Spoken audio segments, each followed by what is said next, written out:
Hello, welcome to SwitchedOn Gaming, Paul speaking, and welcome to look at a brand new game that's coming out on the Nintendo Switch. This is the excellent Loop Hero.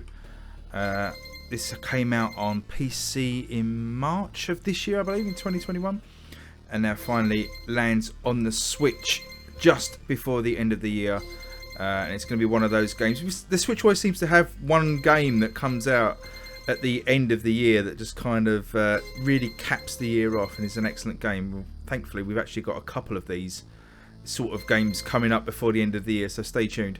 But as I say, this comes out on the 9th of December, and it's going to set you back £13.49 in the UK and $14.99 in America. Both regions, in fact all regions, have a very small launch discount. I think it's 10% by the looks of it. Takes the UK price, for example, down to £12.14. Just going through the very early tutorials of the game here. I've been playing this for, I got addicted to the PC version when it came out and played many hours. I've played quite a few hours on the Switch version now as well. Just going to kind of play through the tutorial in the background. But I'm going to show you what this game's all about and sort of go through how to play it. And then just before the end of the video, we'll launch to a kind of later game version with more sort of cards and more activities going on, so you can see what it's all about. So let's just jump to the start of the game if I can. What's going to be the best way to do this? Let's carry on playing this tutorial. We can actually skip through some of this. It's just basically showing you how to do the basics of the game.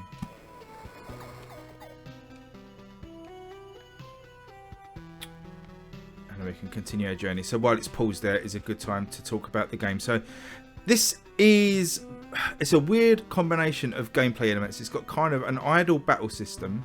It's got a card, not drafting, but a card deck drawing system. I guess it is deck building as well. You'll see that element of it a little bit later. And it's also an RPG, so there's lots of different genres going on there, all mashed together.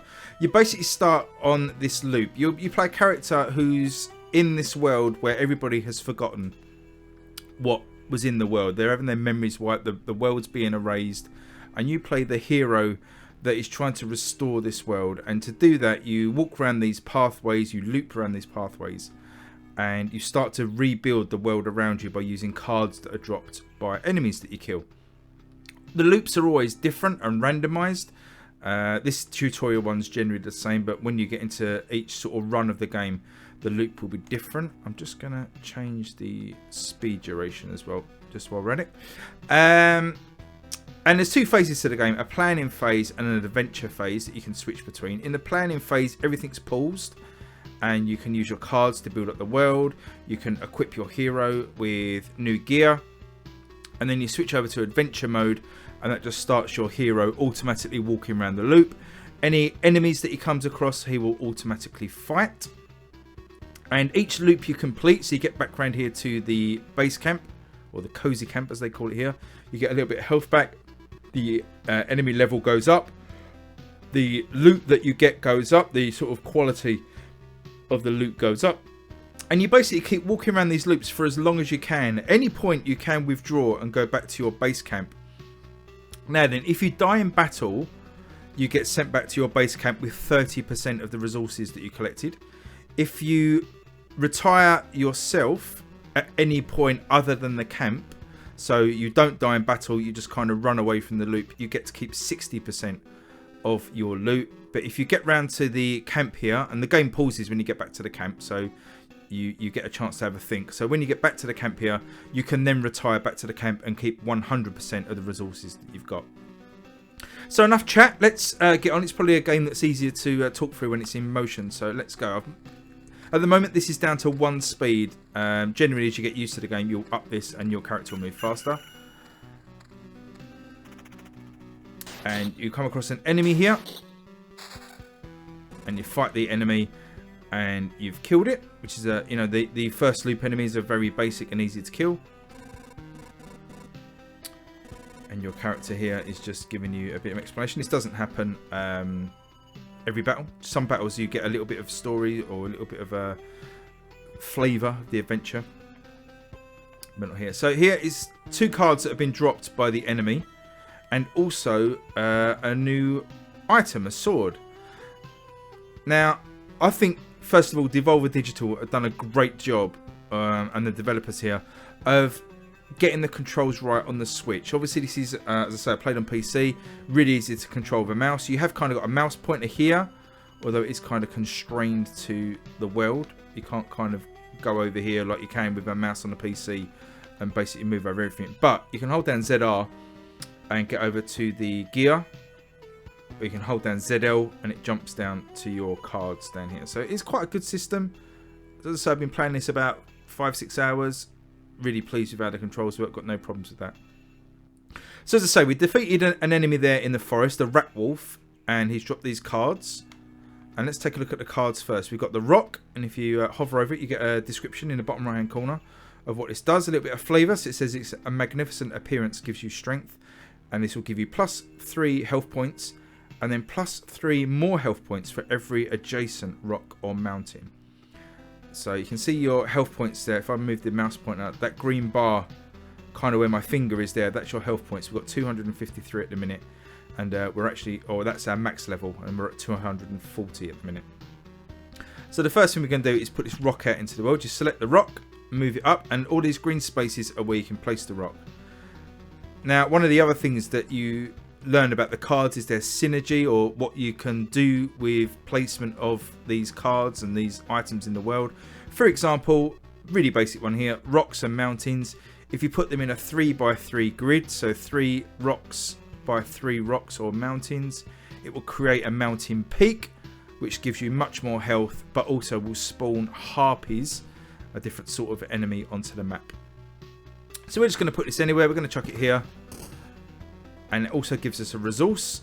So up here is your resources. If you click in on the right stick, you can see here, by placing that mountain tile, we've now got 1 preserved rock. Little 1 next to it there. Now, collecting resources is really important. This is kind of the second part of the game, kind of the city building or camp building aspect of the game. We'll come back to that a little bit later in the video when we get to the camp building phase. But basically, the reason you're on this adventure really is to unlock new cards and unlock resources, and you'll see why later on. So the other card we've got is a forest card. Again, hover over it, right hand side, a little bit of flavour text, but it also says +1% hero attack speed, which is going to be really useful. We're going to stick that in the middle of the loop. We get some wood,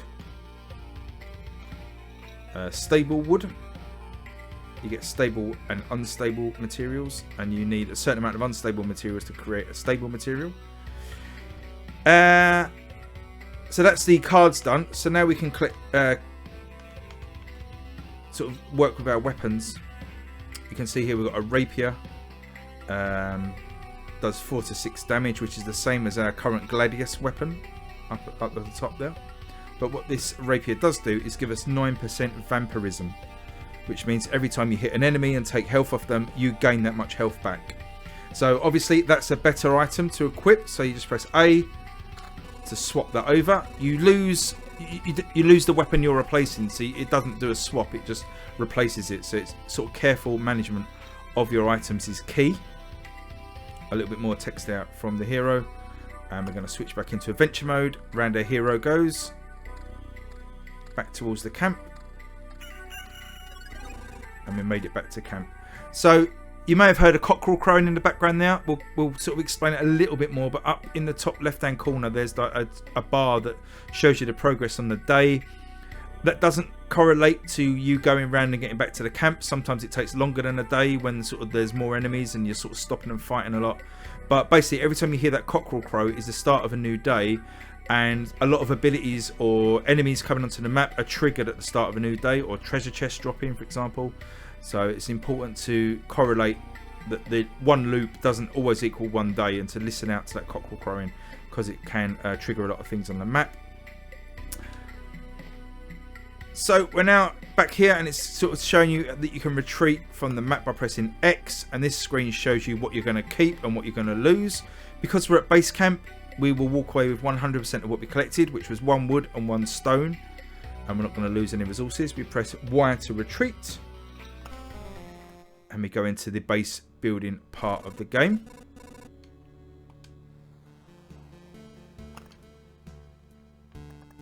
So this is the base building part. We start with a campfire, which costs 1 wood and 1 stone to build.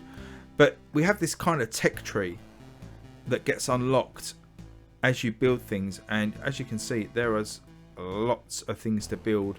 And also, most of these buildings can be upgraded as well with more resources to a stronger type.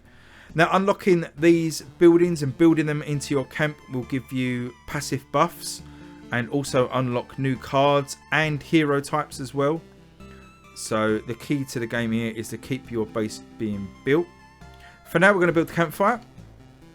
And we're going to stick it in the world here in the only space that we've got available. And now it's saying we've beaten the tutorial. We can start our first proper expedition or not. Do as you wish.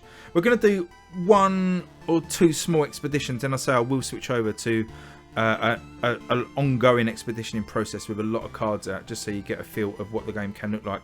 But this game is absolutely massive. It really is such a deep game. It's a really, really good game. And I think if you're into roguelikes and deck building and city building and RPGs, you're going to absolutely love this. You may look at first glance and think, you know, the graphics look a bit poor. To be honest, some of the pixel art in this is absolutely beautiful. I think they've made a great choice in making the main character really basic, but the rest of the pixel art is beautiful. So we're gonna go on an expedition. If we can. There we go. What did we do build then? Yeah, expedition we want. And we've got no options at the moment. As the game goes on, you'll get more options out. So as you can see, we've got a random loop. And your character is just saying that everything looks different. And it's just basically to tell you that every time you play the game, the loop's going to be different. So around we go. We're going to speed up to 2 speed. And you can see there's some basic slimes on the map. And you're just going to fight those.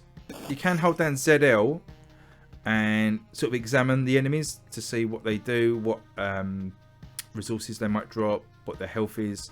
Some basic stats about them, which is quite useful as you go on. But we're just going to let this battle play out. So it's all automated. And the game pauses after a battle, so you can see what you got. We've got a road lantern, which, as you can see on the right hand side, reduces the maximum number of spawning enemies on the tiles around it. And it also tells you that the effects here can stack. So we're going to put this down. Again, shows you where you can place it. Now it's all about good placement of, you know, getting the most for your placement, really.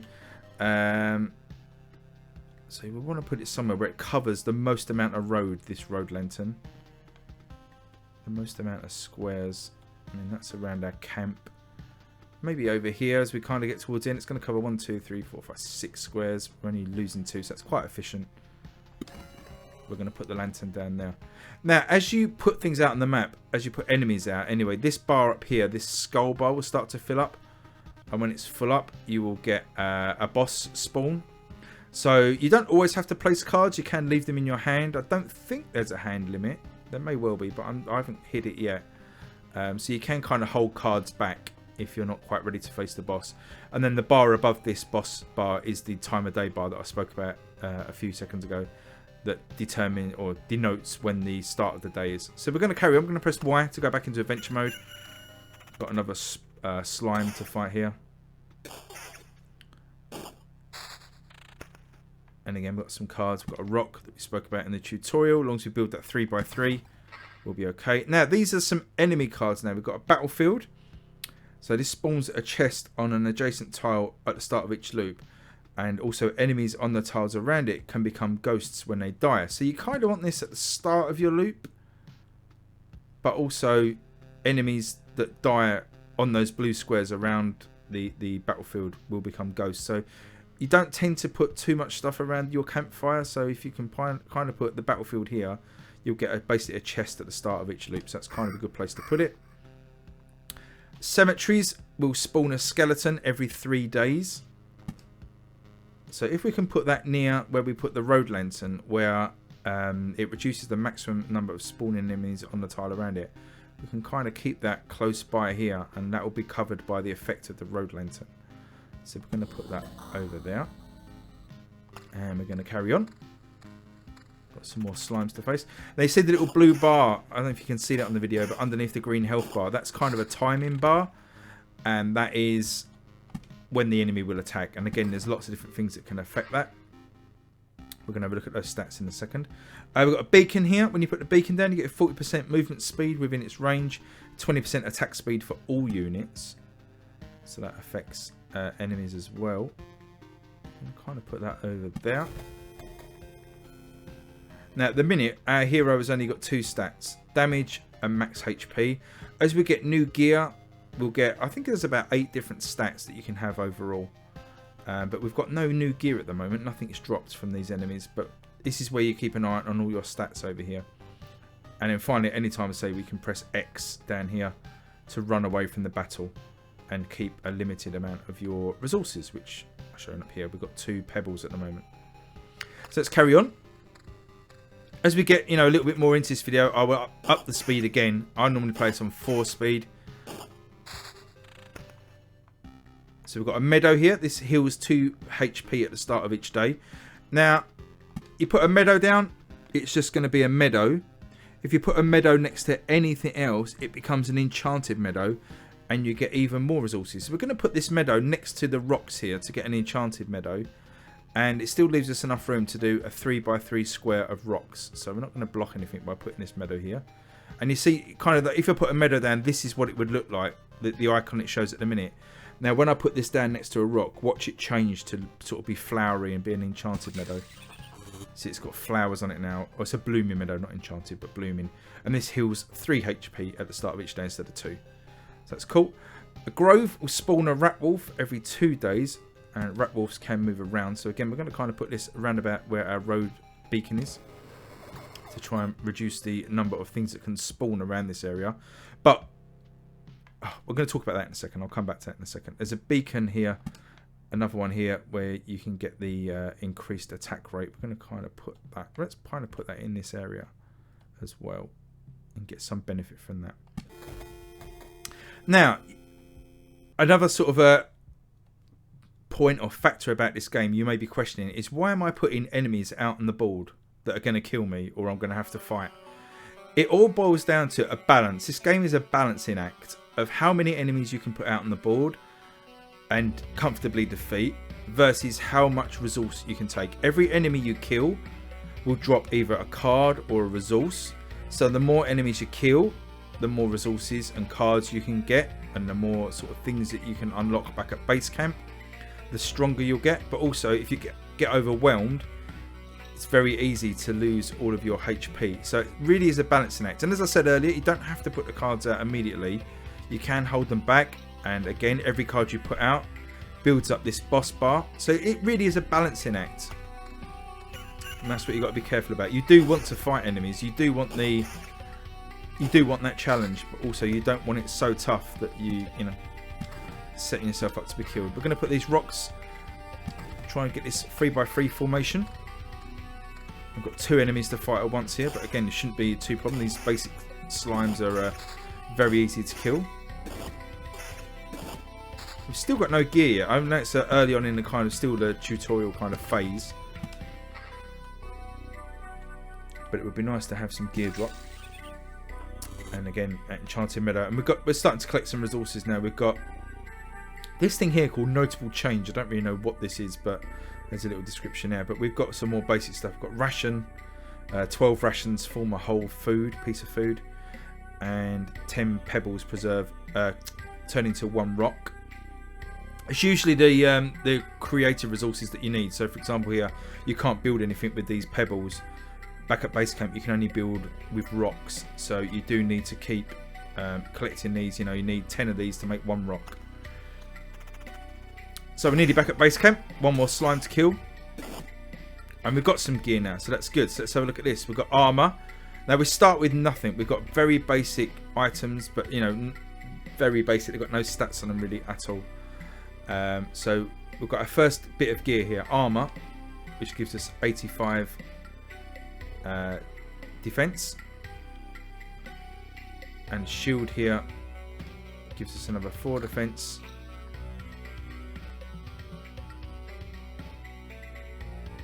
I think actually, sorry, the armor gave us 8 HP. I'm just looking at the stats, but I think the armor gave us an extra 85 HP, and the shield gave us 4 defense, which you can now see some more stats down here. We only had 2, remember, before, and now we've got this. So we've got a damage, a max HP, a defense, and then also how much HP we're healing per day. At the moment is 6.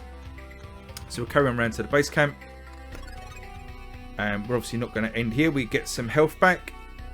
The loop level in the top right hand corner goes up to 2, so that increases the ability of the enemies. A lot of the enemies are scaled by the loop level, so it'll be like they do 1.5 times the loop level damage, for example. So if an enemy is doing 1.5 times the loop level damage, now they'll be doing 3 damage to us every hit.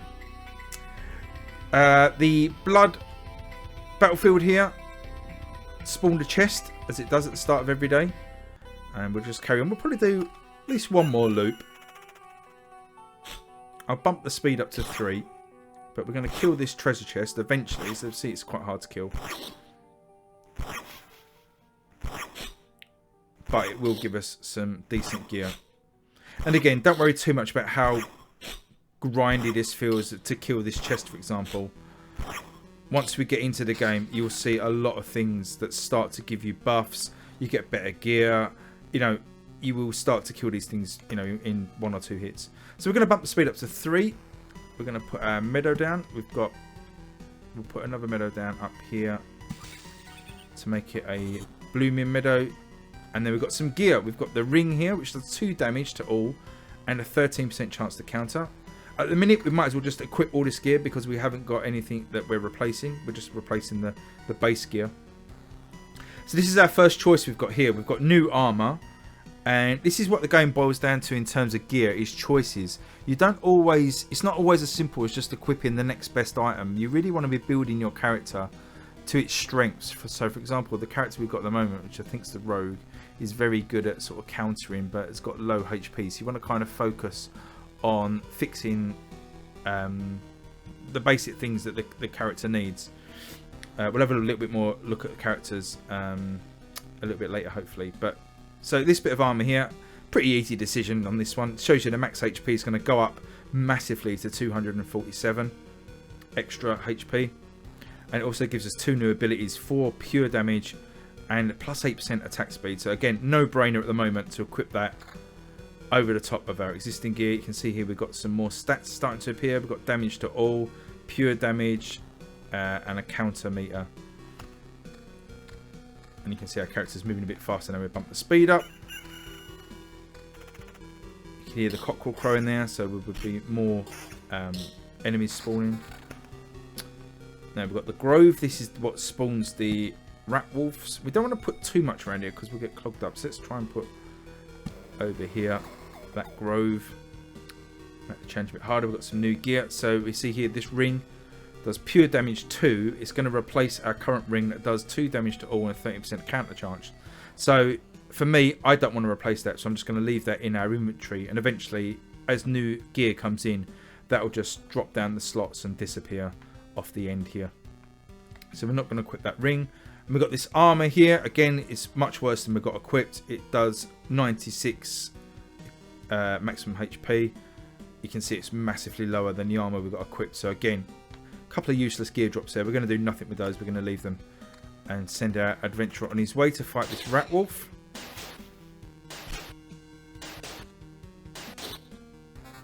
Couple of hits and he's dead. Again, this ring here does 7 pure damage. Is that better than 2 damage to all and 13% counter chance? I don't think so. So I'm going to leave that gear as well. You can't discard any gear, by the way. You just have to kind of let it play out. So we've got some cards. We've got a treasury. Gives a random basic resource after placing anything on an empty tile around it, and must be surrounded by an empty space when you build it. Then there's also another one of these cards that has a hidden ability. So first of all, it says that you can't have anything around it when you place it, which is fine. We'll just put it in this blank space over here. And when you put any other tile next to the treasury, you're going to get a basic resource. Random basic resource up into your resources up here, which is good. What it doesn't tell you is when you completely surround the treasury with tiles, you get a windfall of resources. But then that kind of the treasure is kind of done. But it will spawn enemies then after that time. I think it's goblins once you completely surround it. So it's good to completely surround it, but it will add more enemies to the map. But it will give you a load of resources as well. Got another rock, so we're getting towards our 3x3. Got 2x3 at the moment, so we just need another row under here. And then we've got this cemetery which spawns a skeleton every 3 days. We'll put this down here. Kind of fight something around the bottom now. When we get to it, and we've got the skeleton to fight up here. Oh, and that's dropped a nice bit of gear. We've got a mace. So we haven't got a weapon at the moment, not a sort of a gear weapon. We've got our basic sword. So no brainer to equip this mace. It does 10 to 14 damage, does 4 damage to all, and 7% extra evasion chance. So equip that, and we've now got 7% chance of evading an attack. And you'll see any effects. Oh, one hit killed that slime that time. So mountain in there, and then the grove. We've got to be careful of our level, but I think we're doing alright so far. We're going to put this grove.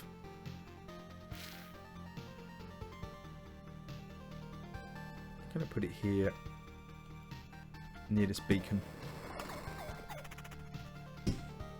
We're kind of one hitting those slimes now. Got a new sword there, 4 to 6 damage, which is a lot worse than the current mace we've got. So again, we'll ignore that. And we've got enough rocks here. Watch this. We're going to have our 3x3 rock or mountain tile set. Again, doesn't tell you this. These are things you need to find out. And you see that converts into a mountain. We've got loads of resources. But this will now spawn a harpy every 2 days, which will fly to some random part of the map, and you'll have to fight her. But you can see the benefits of the mountain peak as well. We've got a load of resources, first of all, up into our resource pile. But this gives you an extra 121 max HP, which is very nice. 5% maximum HP for every adjacent mountain or rock tile now, so we can keep building this range up here. And as we say, it spawns a harpy every 10 days. But now every 10 rock pieces, so the next rock piece we place is going to spawn a goblin camp. So it puts more enemies onto the map. So again, one hit the slime. And you can see things are starting to build up now. We're going to do one more loop. And probably try and talk a little bit less. You kind of get in the gist of the idea. I will stop and explain anything new. But let's just try and do a loop and see what gear we get. See what cards we get. And see what we can unlock. Let's go. Treasure chest first.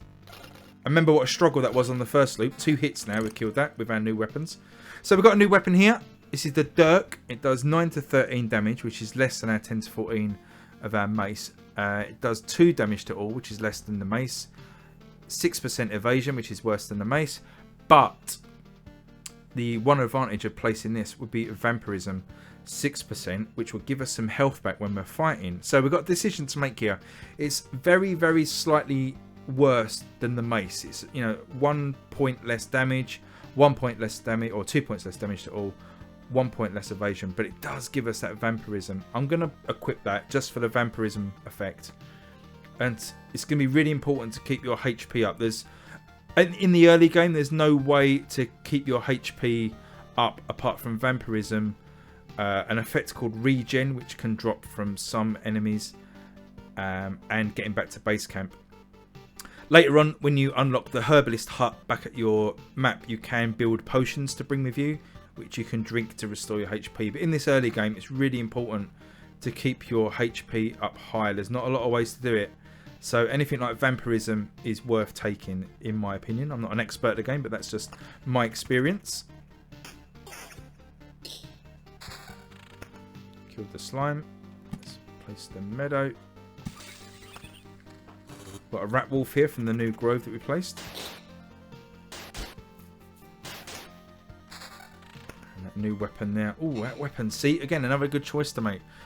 14 to 22 damage, which is much higher than our Dirk weapon, but it's got no special abilities, so we would lose the damage to all, the evasion and the vampirism. So for that reason, I'm not going to equip that, even though it's better, you know, damage per hit. So we placed our 10th rock tile, and as I said, we've now spawned a goblin camp. Now this will spawn a goblin on an adjacent tile once per day, and as it explains there, it appears for every 10 mountain tiles, but we'll have to face that when we come to it.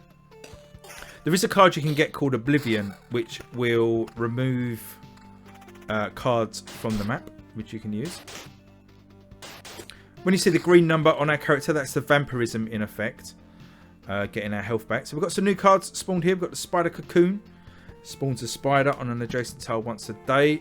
They're quite easy to kill, but they can stack up, so they're quite annoying. Just stick that over there. And we've got this Vampire Mansion.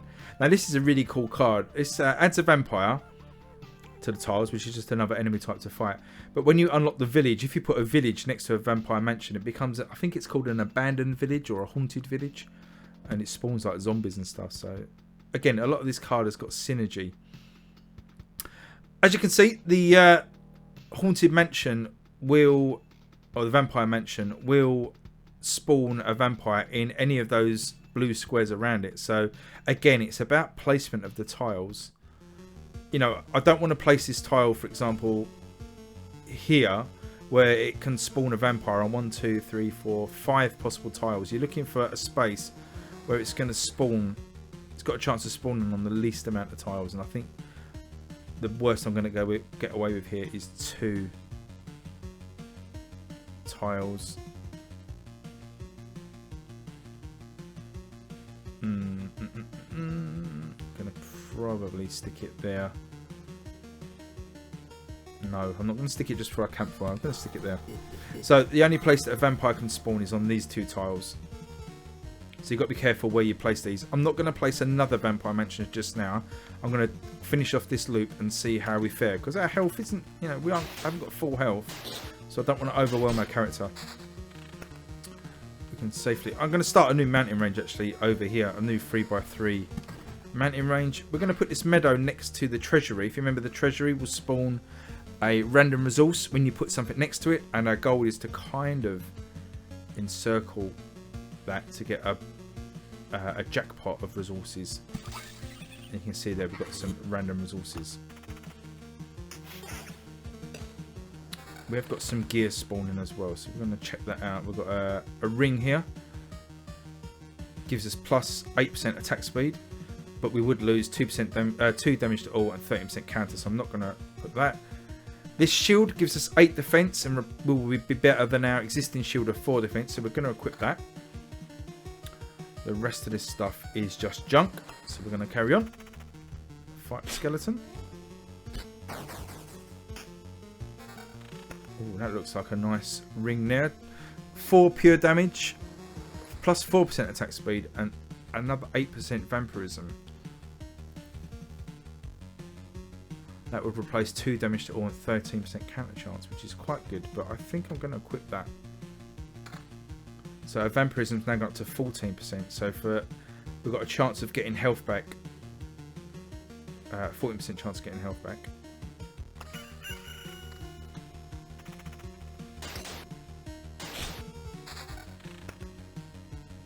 And that the shield's better than the shield we got. In the moments that I am managing to be quiet, I hope you're enjoying the music in this game as well. Just like the music and the graphics and the sound in this are just so good.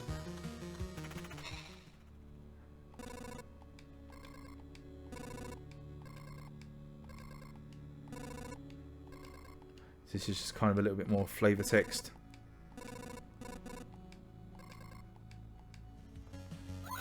This is a harpy, so it's introducing the harpies.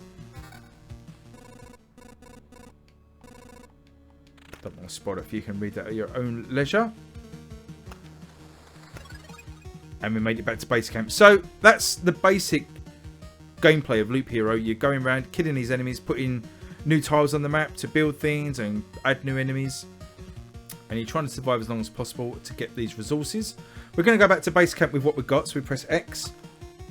And it shows you here we're going to keep all of our resources on the left hand side. And we're not going to lose anything. So we're going to retreat with that. And also, like a roguelike, next time we go out we're going to be starting at the very beginning again on a blank loop. You don't carry on from that loop. You kind of lose all your memory and have to start again. So why it's best to kind of stay out in the world and looping for as long as you can, because the longer you loop, the better equipment you get and the better cards that you can get and the better resources, you know, more resources that you can get. So it is worth staying out. Let's just skip this text. It's just the text there is just explaining you about getting your resources. So this is your camp. It's what we built at the start of the game, the campfire, and these are just survivor tents that get built up randomly, so sort of blocking spaces up. So what we can do here is build, and you can see here we've got enough resources to unlock the field kitchen. And on the right hand side, this gives plus 10% to the campfire's healing power. So when you get back to the campfire after a loop, you get an extra 10% healing power. And it also unlocks the Blood Grove card. Or we can't build the herbalist hut yet. Excuse me. We need some more food. But you can see there, if we could build that, it gives you potions, as we spoke about earlier. And also unlocks the swamp card.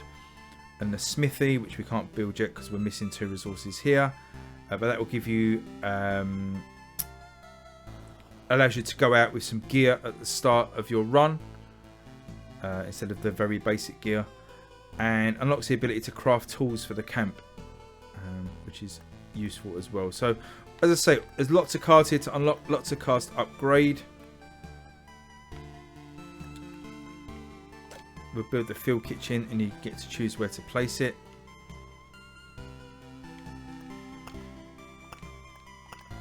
I missed the slot.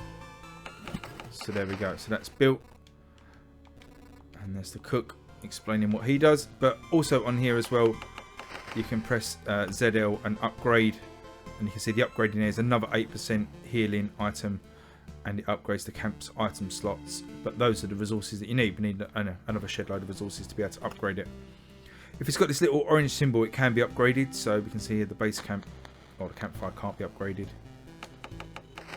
Where that can, you can also destroy buildings as well. So that's the basic overview of Loop Hero. I'm going to jump into my existing run that I've got going at the moment. And just play through a loop or 2 of that. There's a lot going on. You'll see kind of what the world ends up like. As you play for sort of an hour or so. And that'll be it. So bear with me 2 seconds while I load that up. So here we are. This is my current run. Is my hero. You can see the world is much more filled in than the world we were just having a run through. We've got obviously our mountain range over here. Some other rocks around it. We've got the meadows. We've also got these goblin camps that you saw in the last run. We've got these blood groves. Now the blood groves are really interesting. They sit by the side of the road and they will kill enemies off if they're below 15% health, which is really useful. And you see that in the battle, the kind of like the vines will come up and pull them under the ground. Got some spider nests here. We've got a completed treasure, whatever it's called, treasure grove. But that's completely filled in, and you can see there it says it spawns a gargoyle every 3 days. Got another one up here, and we've got all of these resources. So just going to have a little quick wander through this. I'm on 4 speed. You can see the kind of gear that I've got. Lots of upgraded gear.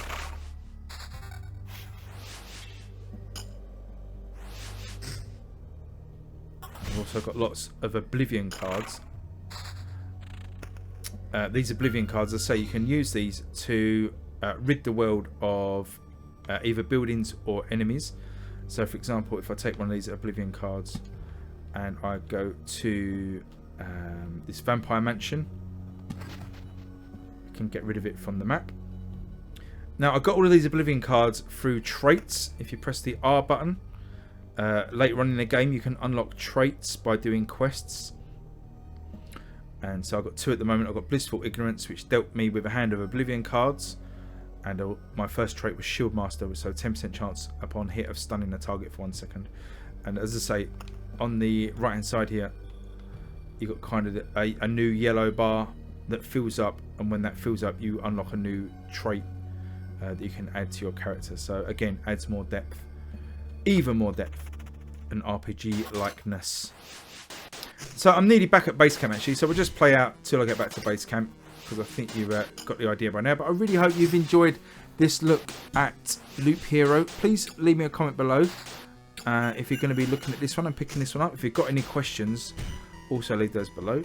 Leave me a like as well if you enjoyed the video, and subscribe if you're new. It'd be really appreciated. Complete another quest there. So we've got 8 quests completed. Need 10 to complete a memory fragment.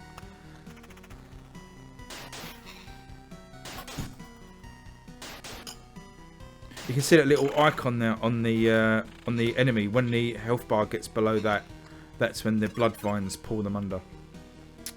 And there we go. So I'm doing quite well at the moment. I've got 862 health, full health. Even though I've got all of these enemies out here, I've nearly spawned the boss. I've got loads of resources. So I'm going to carry on playing this loop off camera and carry on my game. I don't want to end at this point and go back to camp. But there you go. That is what a more progressed game of Loop Hero looks like. I mean, and this is, again, scratching the surface. I've seen, you know, maps completely filled in with stuff. So it does get pretty crazy. But such a good game. I really enjoy it. It's one of my favourite games of the year. And it lands on the Switch just before the end of the year, just for Xmas. So it's absolutely perfect. Hope you enjoyed it. Thumbs up, again, as I say, if you did. And leave me a comment. But until next time, I will see you all again soon. Thanks for watching, and bye-bye.